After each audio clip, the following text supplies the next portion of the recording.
U.S. vaccine policy is officially in mayhem. This is America Dissected. I'm your host, Dr. Abdul And I'm your co-host, Dr. Katelyn Jadalina. And we're recording this on Monday, June 9th at 8 p.m. Eastern Time, just 4 hours after the Secretary of Health and Human Services undid decades and decades of precedent when it comes to vaccine policy, which is, of course, where we will dive in. We just learned that RFK Jr. gutted the Advisory Committee for Immunization Practices, also known as ACIP. This is the panel of experts who make vaccine recommendations to the CDC. And Kennedy took the unprecedented step of summarily removing all 17 members from their posts without saying who he wants to appoint to replace them. Let's start with a couple of very first reactions. Katelyn, what say you? My first reaction is, man, he actually did it. He actually removed ACIP members in one sweeping, unilateral political decision by this career anti-vaxxer. And trying to remake, remake one of the most trusted pillars of vaccine infrastructure in the United States. I don't know how to react, Abdul. I'm furious. I'm incredibly deflated. I'm sadly not surprised. And I'm incredibly and deeply, deeply concerned about what this means and where we're going to go after this. What are your thoughts? There's a couple things. Number one, I think that this is the kind of move that is going to result in some really challenging political waters for somebody like RFK Jr. I think, you got to put this in broader context. There was just this this very loud and boisterous breakup between Trump and Elon Musk. And the thing about Trump, who is, of course, RFK's boss, is that he doesn't take well to other people stealing the limelight, and he doesn't like bad press. And this is going to be nothing but limelight stealing and bad press. So if there is some silver lining in the cloud, I don't know that he's going to be able to get away with this for very long. Bigger picture, though, I want to just break down this idea of conflicts of interest. Because to me, the biggest conflict of interest is that you've been selling a lie to the American public about vaccines for a very long time to enrich yourself and the allies who you've built by selling quote unquote alternatives. And that should be the biggest conflict of interest of all, right? I am among the biggest critics of the pharmaceutical industry. But again, we should not throw out the baby with the bathwater on this because they make some really good products. The problem is those products are out of reach for too many people. It's not that they have some grand conspiracy to sell us things that we don't need. Vaccines have worked. They work. They are really important as a critical tool in the armament of public health. And so I would question who you can even replace a lot of these experts with, but for people with serious conflicts of interest because they have been on the RFK side of the ledger. And then the last thing I think that I keep coming back to is we all knew this was going to happen. It was just a matter of time. The dude couldn't help himself. Yeah. This idea that, he was going to not be who he's always been, right? When he's given the most powerful role in all of American public health policy, of course he was going to do this. It was just a matter of time. I just think that the way he went about it, right? The question to me was, is he going to be able to have the patience to completely overturn all of our public health infrastructure slowly enough that he doesn't catch the ire of his boss? And I think he just made a misstep. So let's wait and see. You think so? I do. I don't think Donald Trump is the kind of ideologue. Let's just be clear about this. This is an ideological move. Donald Trump is not an ideologue when it comes to this issue. This is not something that he's had a lot of opinions on for his whole life. Tariffs, yes. War with China, yes. His own brand and ego, yes. Vaccine policy? No, not really. And I bet you if you actually talk to Trump, he probably thinks a lot of this stuff is kooky. So I just think that, if you're stealing the limelight and you're doing so in a way that's going to give Donald Trump bad press, that's usually the misstep that gets you in trouble in that administration. So I'm just going out and saying that I think this was a big misstep on RFK's part.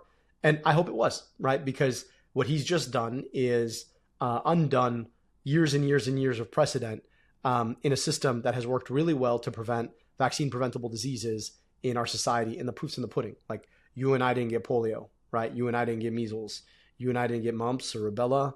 You and I didn't get smallpox. Why? Because we were born and raised in a country that had us vaccinated, and most people didn't second guess the things that were protecting their kids and protected us. So, I think that this is going to be one step too far, one step too fast. Yeah. 64 years of ACIP. This hasn't happened before. You're right. I mean, I thought, I'll just say this, that I agree with you, Abdul. I think he is or was going to overplay his cards, and it was going to bite him in the butt. Is this it? I don't know. And I think the reason I don't know is because it's not clear what's going to happen next and what the implications are. There's no timeline, there's no transparency, there's no clear process for what comes next. I mean, there's a spectrum of a few possibilities, right? I don't think that this is going to happen, but there is a best case scenario that he appoints 17 qualified independent people for science and work just resumes. Now, there's also this worst case scenario that I think a lot of us think is the direction he's going, is filling it with anti-vaccine, like you said, ideologues. Recommendations are gutted, and insurance companies could drop coverage. States are forced to reinvent their own systems from scratch, and the entire system is put on its head. And the bigger question is whether scientific processes still have a place in shaping our future. And I don't know. I guess we'll see what happens. But I think this marks a really dangerous turning point in health policy in the United States, particularly around vaccines. Yeah. I think it's easy sometimes when you reflect on all of the crazy that's happening to assume that because Donald Trump won a free and fair election, that the broad swath of the American public likes what he's doing. And I think the thing about RFK is he's always kind of been the freak show of the administration. He's just kind of weird. Like, he goes and swims in like shitty creeks with his grandkids. He had a brainworm. Like, he's just a weird dude. And I think the things that are most likely to tip a lot of the American public are these things that have to do with like the safety and well-being of their children directly, immediately, right? There's a lot of things that the Trump administration is doing that's really dangerous over the long term, but they've been playing their cards in a politically astute and shrewd way, right? Trying to set precedent by going after folks they know are going to be politically unpalatable, who are not going to inspire a lot of protest and outrage. But this is a pretty fraught moment, right? You've got this bill that has to be negotiated through the Senate, the big ugly bill, where they're going to gut Medicaid for a lot of people. You've got these protests and this uprising that he's inflaming by sending like not just the National Guard, but the actual military, like the Marines, which is an unprecedented step. So it feels like chaos everywhere. And now you got Brainworm Guy upending American vaccine policy. Like, it just feels to me like this is one step too many. And if there is a convenient scapegoat, it's the guy who takes his grandkids swimming in a shitty creek. Like, so, I can't, maybe it's just, this is my denialism, just like being like, I got to hang my hat on something.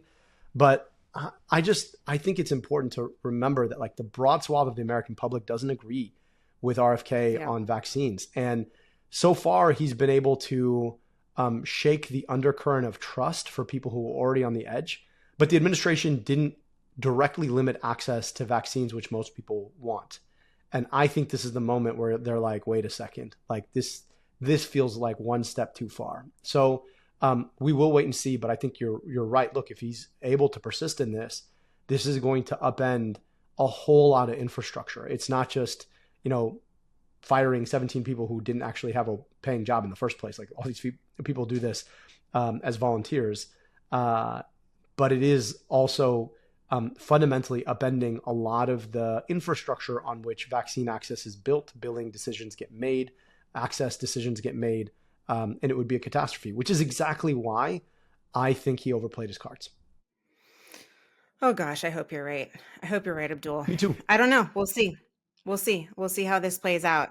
I was thinking about it because ACIP member appointments have always been somewhat opaque and slow moving. Honestly, I'm not entirely sure how ACIP members get on the committee.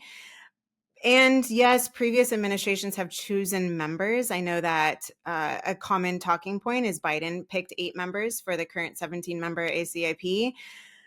But the difference is exactly what you're saying, is that historically this has been a nonpartisan process, right? Because largely people agree on vaccine science. And I would argue that Republicans still do. Right now, the fox got into the hen house, and it'll be fascinating to see what happens, particularly from Cassidy.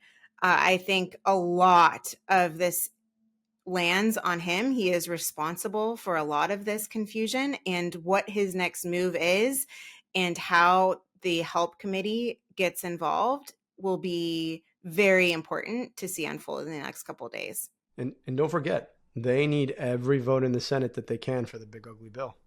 Every single one. And there's a lot of senators who want to save face on this, because I'm sure they're getting flooded with calls from their constituents about this issue. And if there are folks who happen to be doctors who happen to vote for the confirmation of this guy, you got to imagine that fan mail isn't very happy right now. So I'm just saying that, like, this is this is a really tenuous moment. And I say this because I want us to remember that all is not lost. Like, when you see stuff like this, all is not lost. And our job is to be actors in our own circumstance. And so, all of us can reach out to our members of Congress. All of us can reach out to our senators. And all of us have the ability to voice our concerns with the decisions that are being made at HHS by a guy who has no business making those decisions. And frankly, who every single senator knows has no business making those decisions. Yeah. And so this is an opportunity for a lot of these senators who are now in a situation with a lot of power about the one key piece of legislation that this administration wants to pass. This is an opportunity to give them some backbone. So, I just think it's all is not lost. Like, the American public generally believes in and wants vaccines. Like, the low vaccination rates that we're talking about are, in the like 85 to 87%. Like, there's very little that 85% of Americans agree on, but like vaccinating their kindergartners is one of them. And so when you're messing with that, right, you better believe that the same exact forces that they have tried to weaponize, this idea of the deep state. Now the deep state is trying to take away your vaccines, right? You better believe that, like, these things work in pendulums. So I just think that this is an opportunity for, like, the people of goodwill who just want to protect their kids from vaccine preventable diseases. This is the moment to step up and share your concern. They are not all powerful. We still live in a democracy, and we got to remember that. Do you think ACIP is still going to meet in 2 weeks? I mean, clock's a ticking. All 0 members. Yeah, I mean, seriously, like, this is like, let's start talking about like implications here, right? ACIP meeting is scheduled June 25th through 28th or something like that. Like, the scarier outcome to me is if they already have the other 17 waiting. Yeah, I was just going to say that. I think you're right. I don't think you make this move without having the plan already in place and executing on it. So if they do meet in 2 weeks, that's actually a worse outcome, I think, than if they delayed and they're like, well, we just fired the other 17, so we're going to have to identify who the next 17 are, and we're going to have a rigorous, transparent process, et cetera, right? Like, there's a world, like, to your point, right? There's the unlikely world, in which the sun rises from the west, and they have a rigorous, transparent process where they set up very critical, open principles for how they're going to name the next 17 members of ACIP. I don't think you summarily fire all 17 if like you want to actually set up a transparent process, right? Let's see. So I think this is like the one moment where I'm actually rooting against them meeting on time, right? Because at least maybe then they'll have set up a process and we'll all get to see how the sausage gets made. But like, let's see. Right. So the next 2 things to pay attention to, or what I'm paying attention to, is 1, how Cassidy reacts. So far on X, he hasn't really said much other than I'm talking to Kennedy. And then 2, this ACIP meeting happening in 2 weeks and what happens in between. We should have more answers by then. That we will, my friend. Insanity.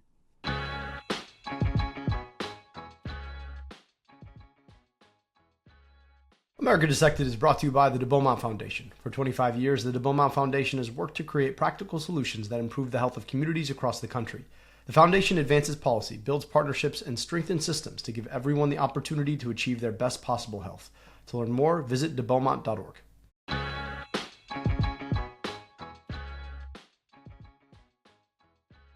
Of course, the other big story in the news right now is the unrest in LA. We've been seeing a big immigration crackdown followed by mass protests, and those protests got violent over the weekend. There's also a health story within the story, but first I want to step back and talk about how we got here. See, on the campaign trail, Trump promised to deport millions of people. In the first 6 months of his term, the serial executive orders on everything from DOJ to tariffs kind of overshadowed the policy priority that he'd had around immigration. Now, ICE has been under a lot of pressure to step up raids to make certain quotas.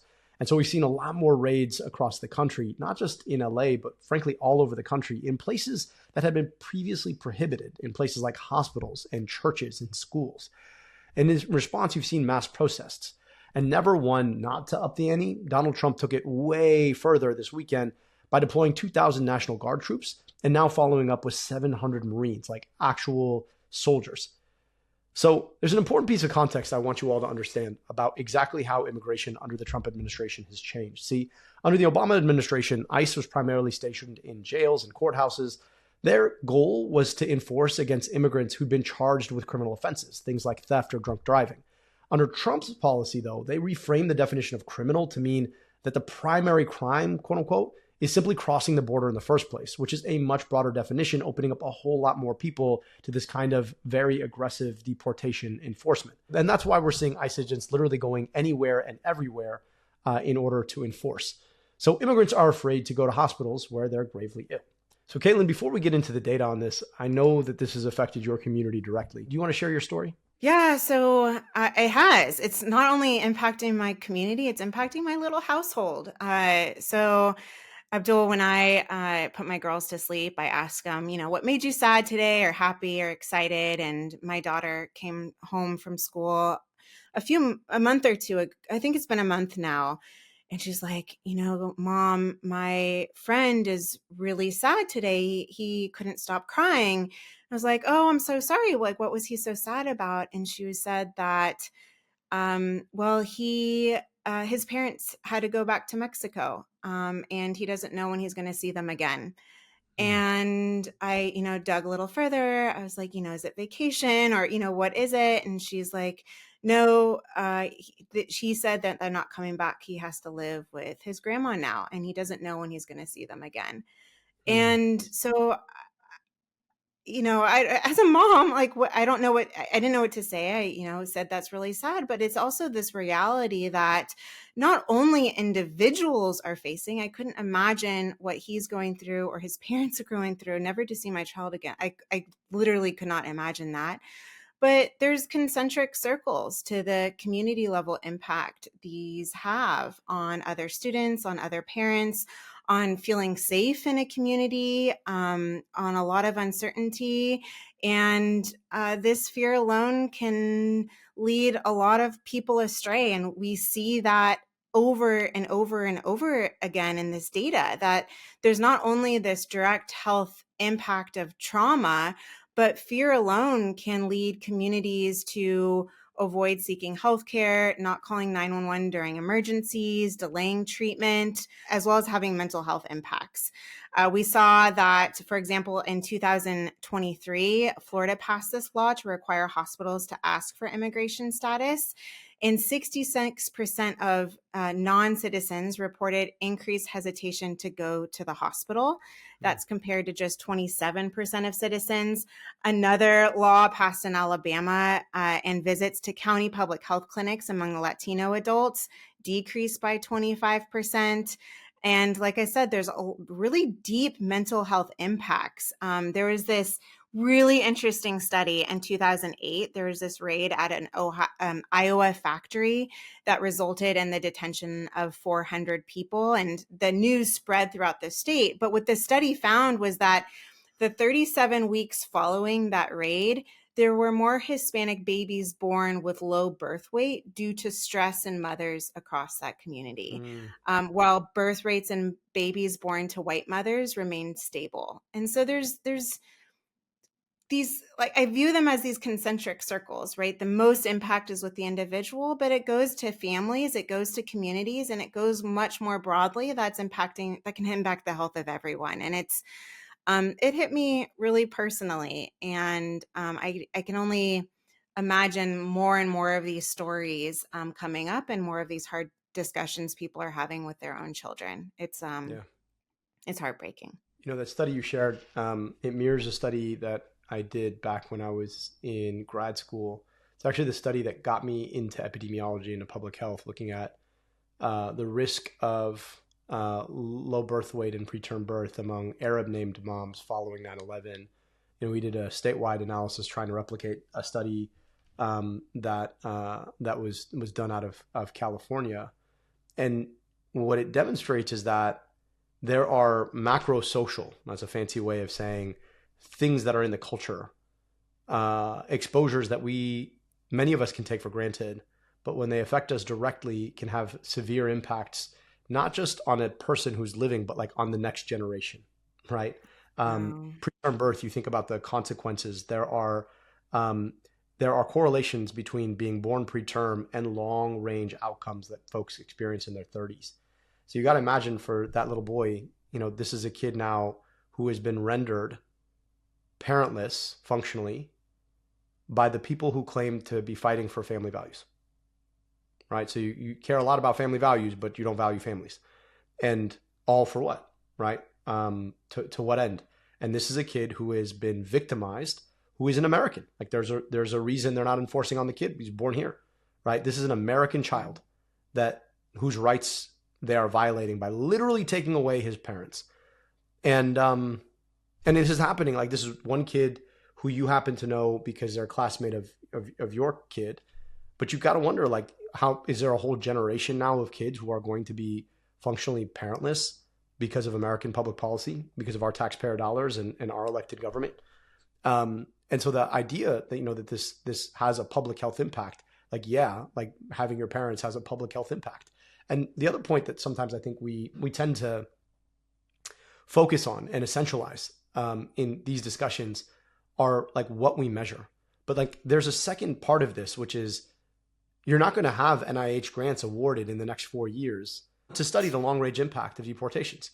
So the public health consequence is going to go unmeasured and therefore undiscussed, right? Even though it's like a kind of an obvious thing that if you deport somebody's parents, like they're going to have worse health. Like that's just like, this should be a pretty obvious thing, right? And there's not data, right, that we have that we can point to the link, but like, come on, right? Like, so I just think sometimes when we talk about this question, we tend to forget all of like the crater that's left when these policies exist and the consequences that occur on people who are victims, who are the very people apparently that the government is supposed to serve. Like if government doesn't exist to serve American children, who does it exist to serve? Like that kid is an American child who had his parents taken away by the federal government, ostensibly to help American kids. What are we even doing? Yeah. What are we doing? And you're right. We may not have hard data. I sure hope some nonprofit is going to be measuring the public health impact of this. But what we do have is qualitative data, right? We have stories. And what moves most Americans is through stories too. Maybe I'm not the best storyteller in my lifetime, but like that, it's really, dug in for me. And you're right. Not just preterm births. I mean, I'm hearing many families who are afraid to take their kids to school out of fear of deportation, whether they're illegal or not, right? And missing school is another public health outcome, right? Deprive students of more than just learning, nutritious meals, mental health services, essential support. And all of this is compounded short-term and long-term, also financial impacts of parents and families of kids whose families lose the primary income provider. So there are some things that are just unspeakably horrible, like taking away a kid's parents. That is unspeakably horrible. And it's crazy to think that people, you gotta imagine like show up to work every day and you're like, yeah, man, I'm gonna take away this kid's parents. You're like, at some point you're just like, what are we even doing here? And I can't imagine going to work, taking away a kid's parents, and then coming home to your own kids and looking them in the eye the same way. Like I can't imagine how heavy that'd be. And you know, hey, if you're in this line of work, you don't got to do it. Just saying, you don't got to do it. There are other ways to make a dignified living, and like I don't begrudge anybody the way that they make their money, but like, you know, if you know what you're doing is wrong, you don't got to do it.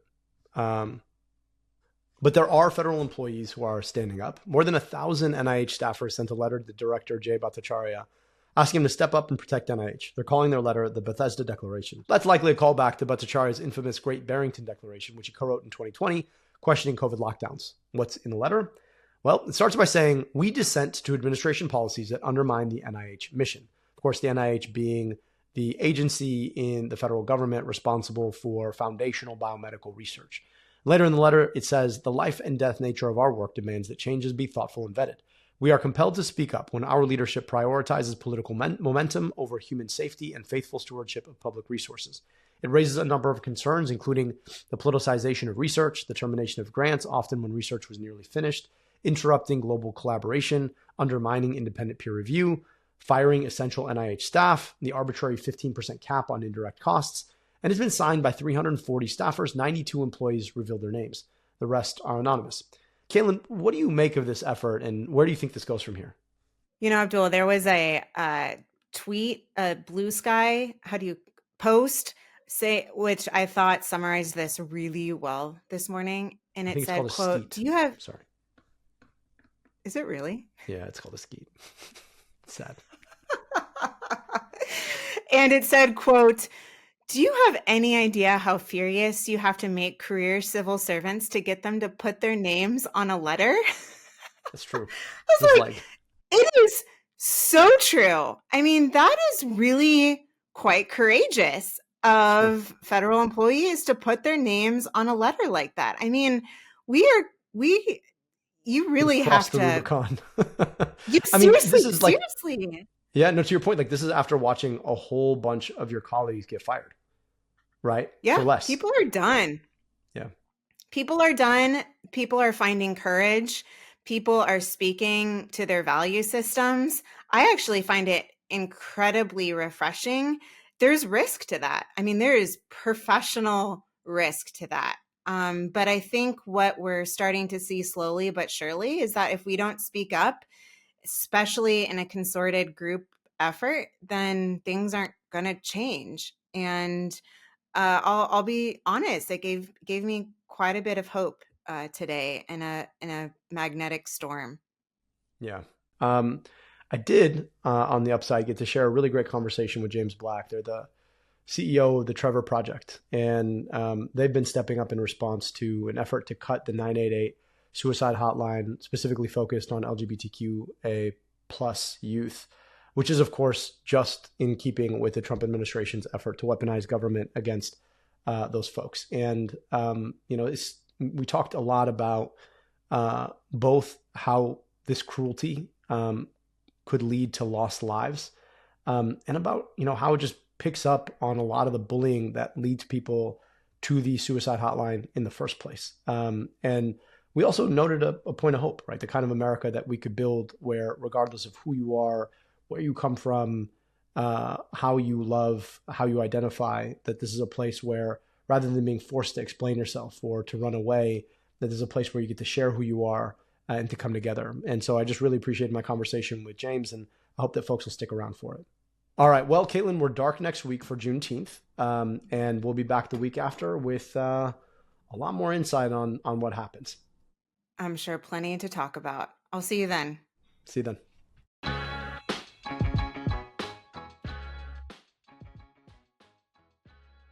I'm not big on trends, but I am big on clothes that feel good and that last.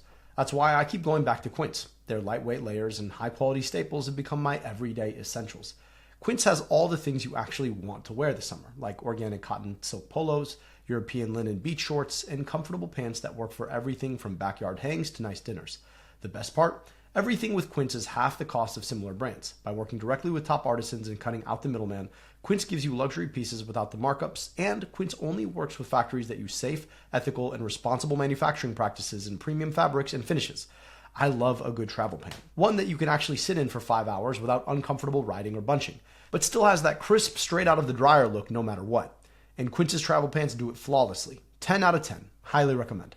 Stick to the staples that last with elevated essentials from Quince. Go to quince.com/AD for free shipping on your order and 365-day returns. That's QUINCE.com/AD to get free shipping and 365-day returns. Quince.com/AD.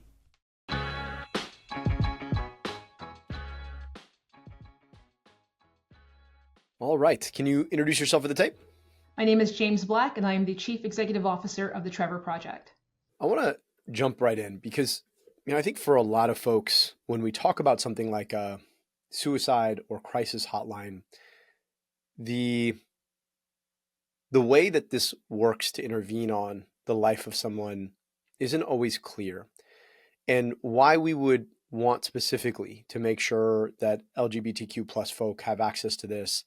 If you've never experienced growing up as an LGBTQ identifying kid, may not always be obvious. And so I wanted to, to just step back and ask you to give us a sense of what was it like for you growing up in Texas as a queer kid, and what were some of the ways in which the world pressed down on you in the ways that it presses down on kids today? Yeah. Thanks for starting with that question. I often say that the life-saving services of the Trevor Project is exactly what I needed when I was a youth growing up in Texas. I know what it feels like to feel isolated, to experience family rejection, to experience bullying at school, and feel that the world does not want you around, and not have access to crisis services like the Trevor Projects. I grew up in South Texas and in the 80s and 90s, and it was not an affirming environment whatsoever. And there are many reasons for that, not only the state of Texas, but also growing up as an African-American girl who was the oldest child in my family, who was expected to adhere to what they would call standards of feminism that I never aligned to. I was expected to go to church and be very involved in the church, in which I was. But all of that sort of shaped my family's belief on how I was supposed to show up, how I should show up. And I just never showed up that way. And it was not until I was in high school that I knew that I was not straight. I don't even know if I had language for it back then, to be quite honest. But what I will say is that when you don't have a support system, when schools are not supportive, when there's not cultural competency embedded in the school system, what happened to me can happen and still probably does happen. And what that means is that, I was pulled out of the closet in high school. And that meant that almost every student at the school found out that I was gay. And after those students found out, I was bullied. The girl that I liked was bullied. It was awful. The school teachers would not talk to us. The principal wouldn't talk to us about it. I felt the need as a 17-year-old to try to fix this problem, if you will, myself. And by correcting the issue, it's not really true. Let me talk to somebody. Please don't tell my parents. Don't tell her parents. All that to say is that support system was not there. And that support system led to self-harm. For me, it led to suicidal ideation. It led to me ultimately dropping out of high school. And we do know that LGBTQ plus youth have a higher rate of dropping out of high school compared to their peers. It was difficult. So when you don't have a support system and you're experiencing mental health challenges, it exacerbates the problem. And it's why we have the public health crisis that we do have in the US around LGBTQ plus youth suicide. But that was my experience of growing up in South Texas.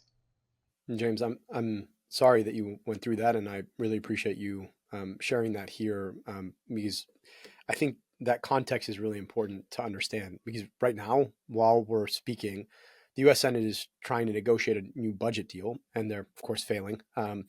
But in the current form, the budget would call for the elimination of all funding for the 988 Suicide and Crisis Lifeline, which provides emergency crisis support to LGBTQ plus youth. Can you share what the impact of that Lifeline has been and what its loss might mean for young people who are LGBTQ plus growing up in our country? Yeah. The establishment of the line was something that we were very proud of. It was established with strong bipartisan support. The funds have been approved by Congress without fail for the past 5 years.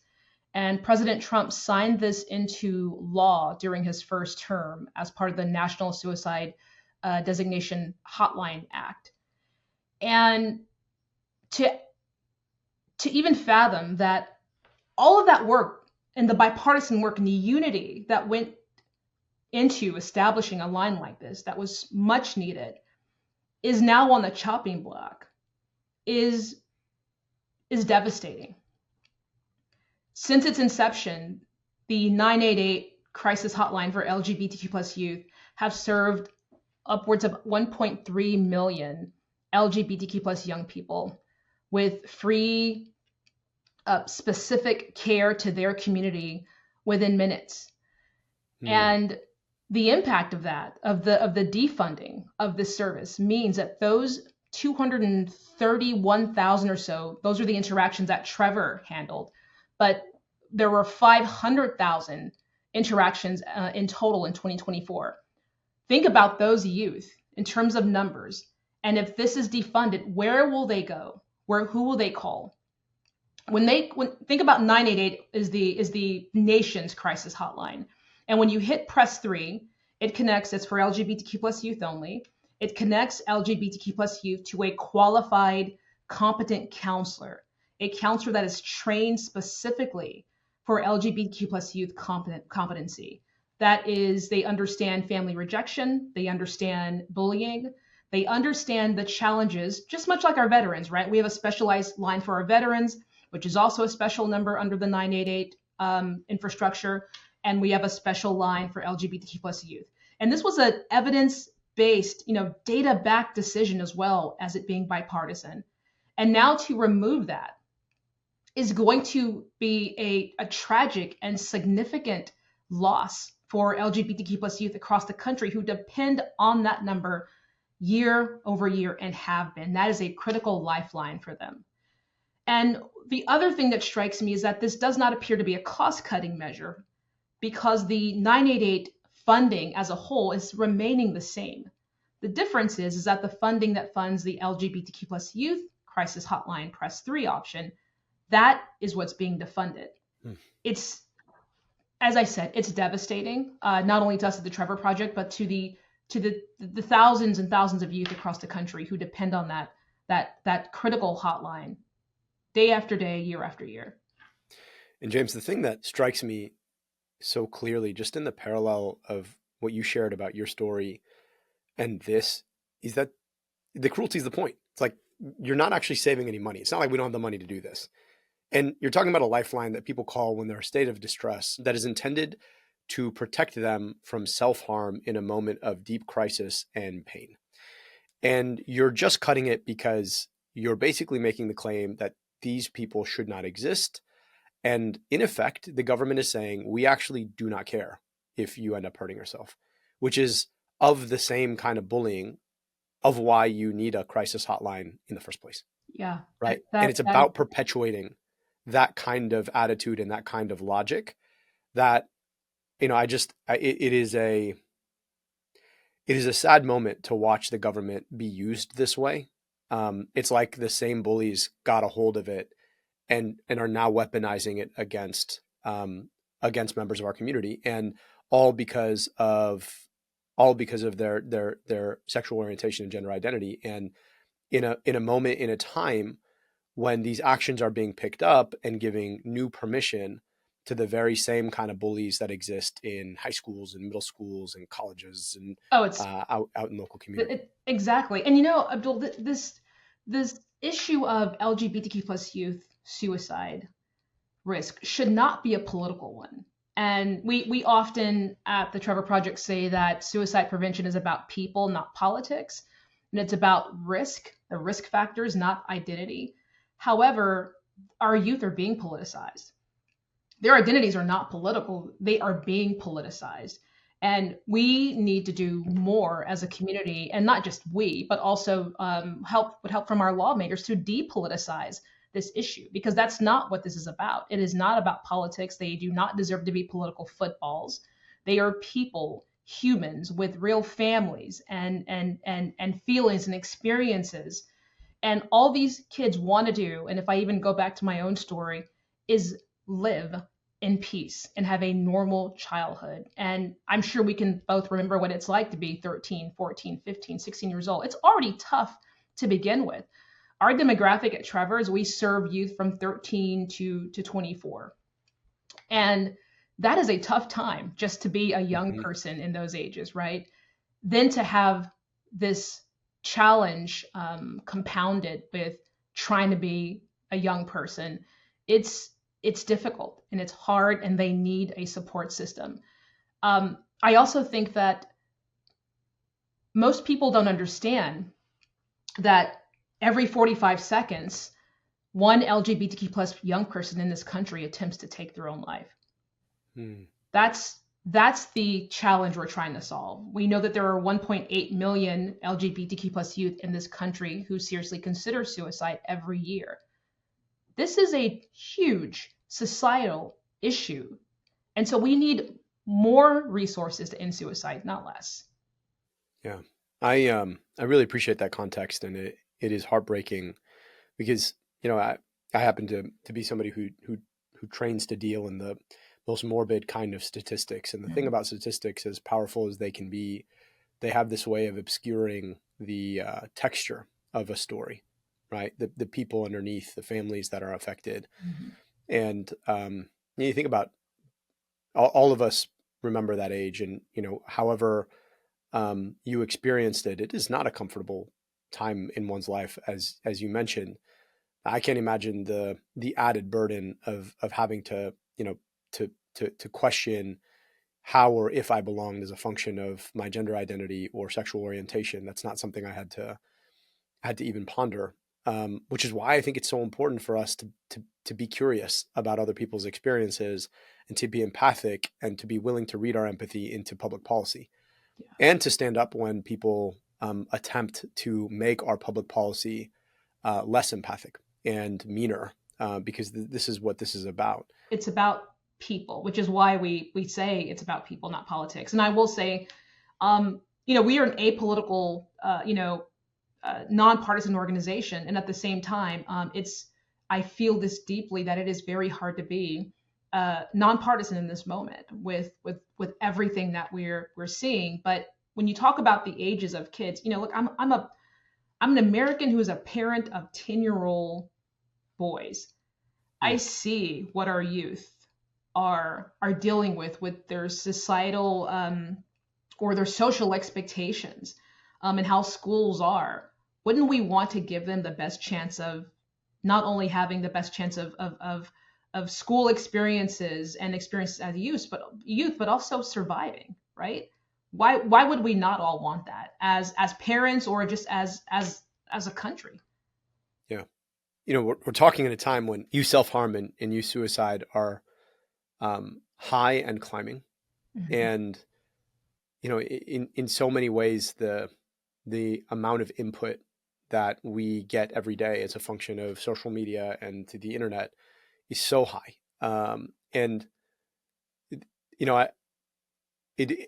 When I was obviously, I think you and I sort of came up right around the same time, but like in the 80s and 90s, the bullying, you could walk away from the bullying, right? Yes. Because it was relegated to a particular space in a particular moment, as painful as sometimes that was.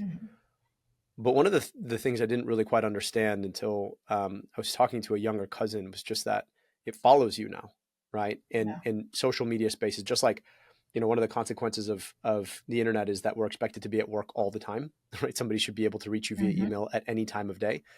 It's that your social circle at school is both more diffuse and also expected to be able to reach you at any time of day. And the ways in which people can bully you directly or bully you by exclusion have just become so much more complex.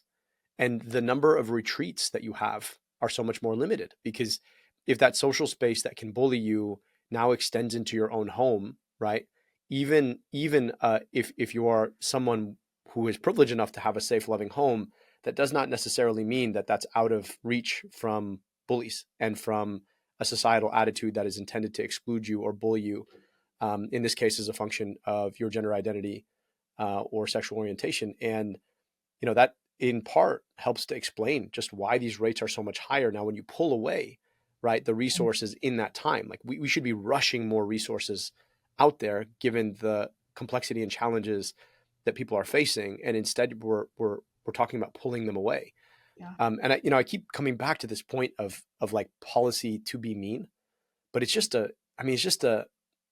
so antithetical to anything that any kind of society I or most of us should want to live in, right? Even folks, right, on the right, like the idea of weaponizing government against people, like we really need to interrogate that. And it's happening across the field. I want to put this in broader context, because of course this isn't the only attack on the LGBTQ plus community coming out of this administration. I want to ask you, Trevor, aside from this very important one, what are some of the others that you have been tracking and paying attention to? We are keeping a close eye on the Skrmetti decision, which should be decided and at some point. It could be decided today. It could be decided this week sometime. And at the core of that is that gender. This is out of Tennessee, case out of Tennessee, and gender affirming care and the medicines that are provided to cisgender youth. The state is banning those same medicines for transgender youth. So essentially what they're saying is that we could provide this same medicine to cisgender youth for things like precocious puberty, but that same medicine we cannot and will not, we're banning that for transgender youth. And what we know at Trevor Project through our research is that access to gender affirming care reduces suicide attempts. It leads to better health outcomes. Not only do we know that, there are very authoritative large medical associations who also know that. So to the extent that the Supreme Court understands that, I was actually in the room during the arguments, we hope that they do. And at the same time, I believe my team and folks across the movement are expecting the worst. And if that happens, then it means that this ban stands. In addition to, I believe, almost half of states in the U.S. have similar bans. So those bans actually would stand. And then what does that mean? That means that, again, the poor health outcomes that I mentioned earlier, the statistics that I mentioned earlier, we are exacerbating a mental health crisis already. And so we are watching that case very closely. And then there's also the case out of Colorado that is Childs versus Salazar. And I don't know if you're familiar with that one, but that one is around conversion therapy. And look, this administration is, and the new HHS report is referring to something called exploratory therapy. It's actually conversion therapy. And so we're watching this case too, because it is really, the center of it is really around should therapists, based on religious freedom, have the ability to deliver conversion therapy. We at the Trevor Project have been a leader in debunking this outdated practice of conversion therapy. And we know that youth who receive conversion therapy are 2 times more likely to attempt suicide. So we understand the mental health impacts. But those are the two primary cases that we are following right now, and that we know that will have far-reaching implications for LGBTQ plus youth. And at the end of the day, massive impacts on their mental health. want to ask, what are some of the resources that folks have? Because we know that about a third of trans-identifying youth live in states that have enacted these bans. And as you mentioned, given where the court oral arguments seem to have been going, it looks like they're going to uphold. What are some of the things that families are doing or might be able to do? Is there something that you all have been thinking through as a response, as a follow-up to this? Well, after the election, we saw a 700% increase in interaction volume. And that response was around the fear that families are feeling, the fear that youth are feeling in terms of what their lives will be like under this administration. And what we put out is a plethora of resources for youth and their families. We are continuing to lean into our research so people understand like what the impacts are. We know that one supportive adult decreases the attempts of suicide by 40%. And what we're doing is continuing to ensure that parents and that families understand that youth need your support. And we will continue to be a resource for those families, for youth. But people need to understand that those resources are out there. So to the extent that we can, we are doing as much as we can. As we hear this news, as we see increases in interaction volumes, that we are delivering resources, that we're putting resources out there for the world to know and to see, and to also just to tell the truths about the lives of LGBTQ plus youths, to speak out about these disparities, because some people are confused.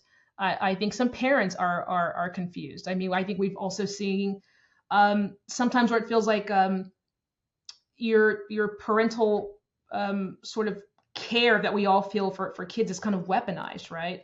And so we are ensuring that folks understand that the truth of the matter about LGBTQ plus youth is that they are American youth and they are kids just like any other kids. And they deserve support, and they deserve a lifeline, and they deserve access to life-saving services just like any other youth. So putting out the narrative, putting out the right or positive narratives, Abdul, and also delivering as many resources as we can to families.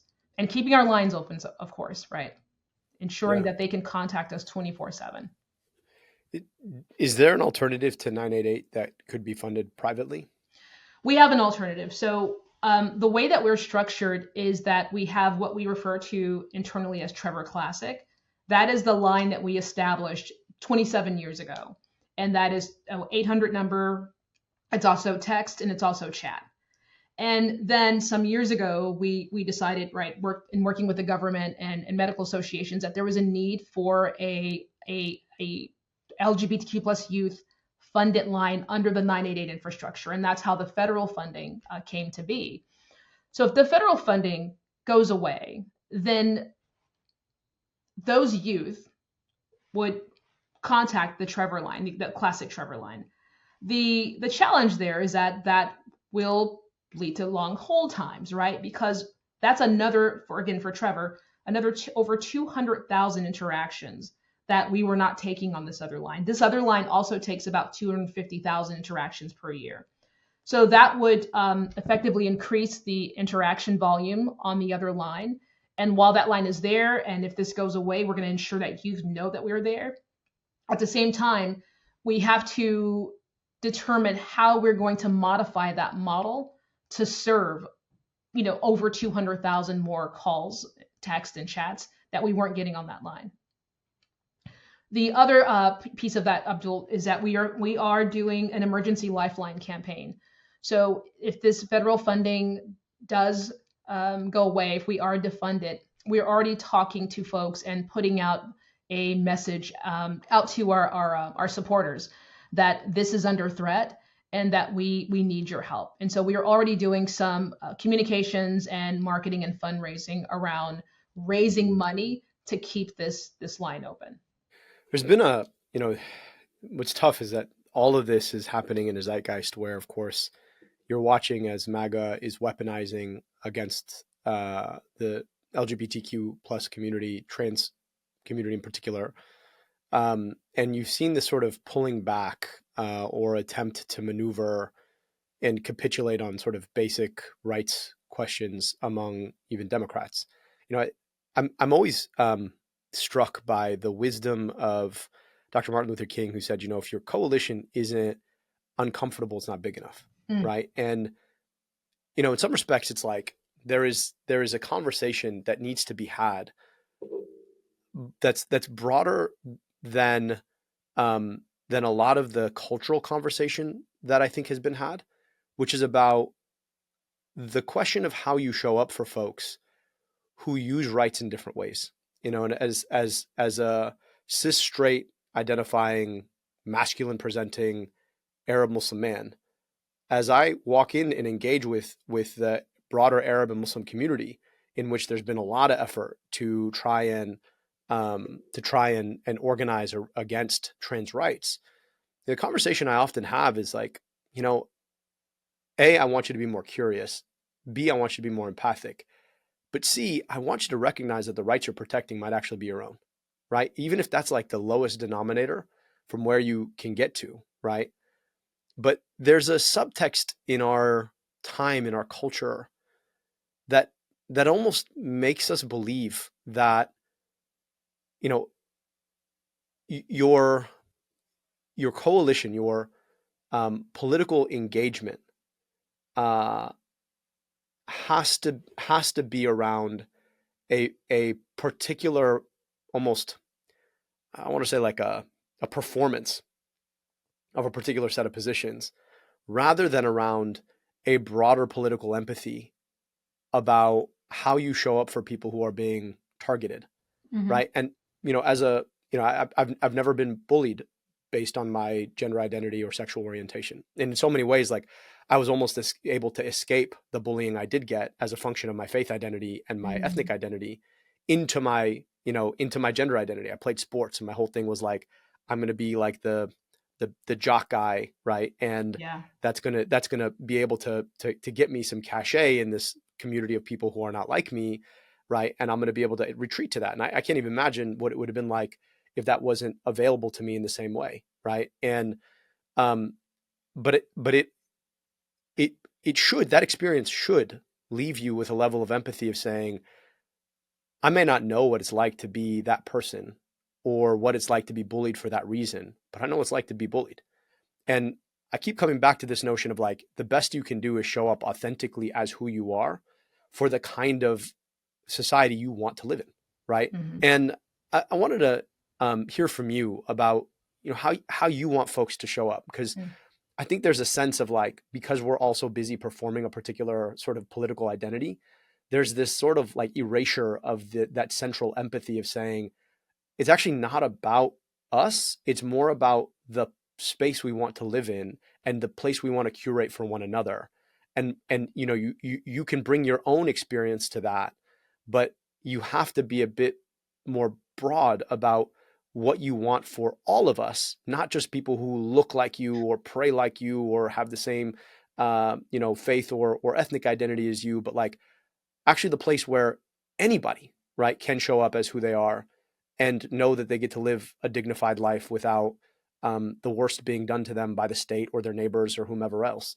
So I wanted to, I've been thinking a lot about that question, and I wanted to sort of take that unformed piece of thought and share it with you and see what you think. Yeah, I've been thinking a lot about that too. And in this moment, I do strongly believe that we have to think about different ways of working together. I do not believe that one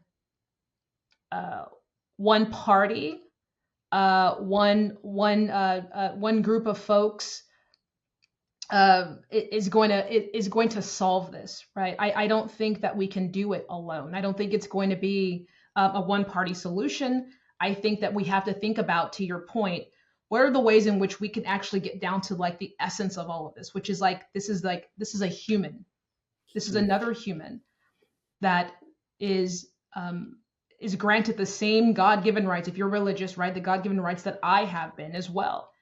And if I believe in that strongly, and I know that people across the aisle do, then that means that we have to think about leadership and protecting people in a very different way. I don't think we have that model. I mean, I don't think like the coalition that Martin Luther King spoke about, do we have a coalition like that today? I don't think that we do. I think that we spend a lot of time maybe protecting our own identities versus really understanding what another person's experience is.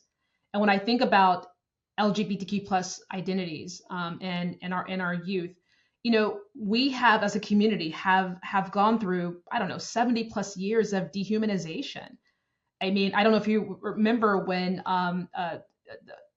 being homosexual was considered a mental illness back in the day, until that was taken out of the DSM in 1975. You can continue to see all the ways at which this community has been dehumanized. And if you can understand that this is not something that is new, that gender identity is not a threat to your masculinity or your religion, if you could understand that there's a pattern of behavior and a pattern of discrimination that is connected to something much larger, and we stop scaring people that people who look like me are a threat to society, that LGBTQ plus youth or somehow who cannot vote, who have no power, are a threat to your day-to-day living circumstances, and they're not. If we could get down to those levels, there's so much noise, Abdul. If we can get down to that level and see that, hold on, let's look at the patterns. Let's look at the people who are being targeted. Let's look at the power of the people who are being targeted. Well, hold on, this doesn't make any sense. And can I, someone like you who has privilege that I don't, how can I now show up for this community? Because what I do believe is that I can use my privilege to now help LGBTQ plus youth, or folks who are like Jaymes and others who may not have that power and have been systematically, historically dehumanized. And I use dehumanize very intently, because there is an attempt, and the intention is to dehumanize. It's discrimination. I think we're all accustomed to that word. This certainly is not just discrimination. This is dehumanization. And we got to come together, and this is not just political come together. Like, this is not just coming across political aisle. We talk about that a lot. These are communities who have not worked together in the past effectively. That's the type of coalition that we have to create. Yep. I deeply appreciate that, and I think that notion around what is the world that any and all people who've been here for a long time, people who are just coming, people who whose traditions have been echoed through the history books, people who haven't. What is the kind of space that we would all want? And I just that ability to sort of sustain and empower somebody's humanity, to see their pain as legitimate pain, to see their purpose as legitimate purpose.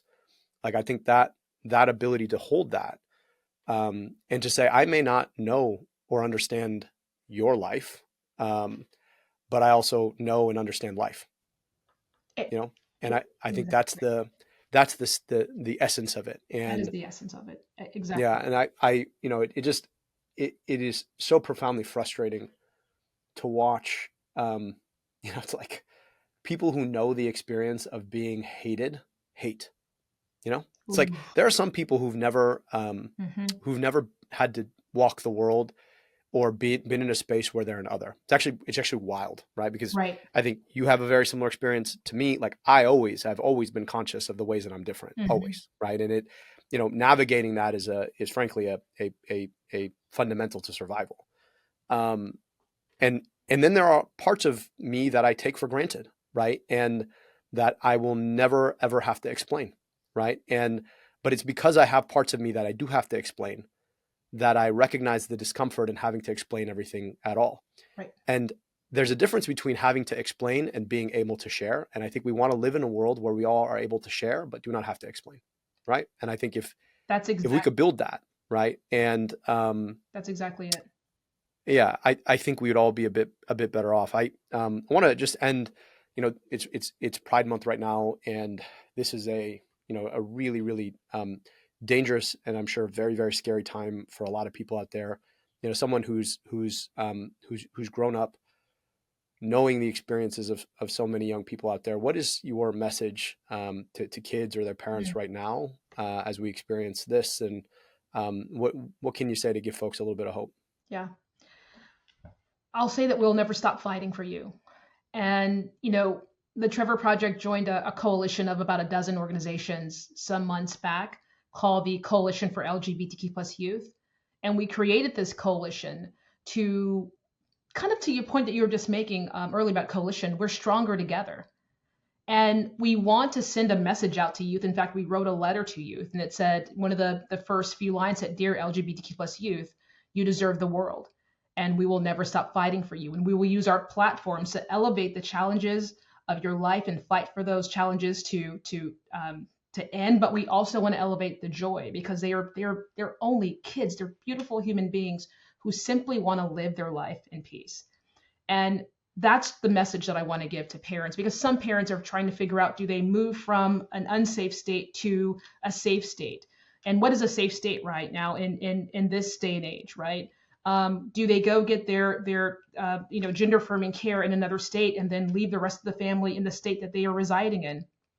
Families and parents and youth are experiencing an upheaval and an uprooting. And they want to know that someone's out there fighting for them. And I want to let them know that the Trevor Project will continue to fight for them, as well as our coalition partners. And, you mentioned your identities, and I mentioned that you have privilege that I do not.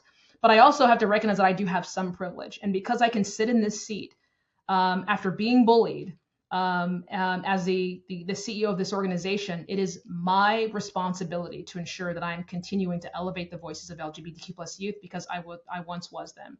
And as a parent in America, I understand what it means to want to protect your child and not feel like you have the proper mechanisms to do so. And I want to ensure that we are opening those pathways for parents and giving those folks resources as well. Well, Jaymes, I really appreciate you taking the time to share with us today, and really appreciate your leadership, building the kind of America where everyone has the opportunity to grow up, to be respected and dignified for who they are, and not to be bullied, or not to have the resources if they get bullied, if and when our failure to build that society comes for them. Our guest today is Jaymes Black. They're the CEO at the Trevor Project. Jaymes, thank you so much for taking the time today. I really appreciate you. Thank you so much. Looking forward to building that America with you, Abdul. Same.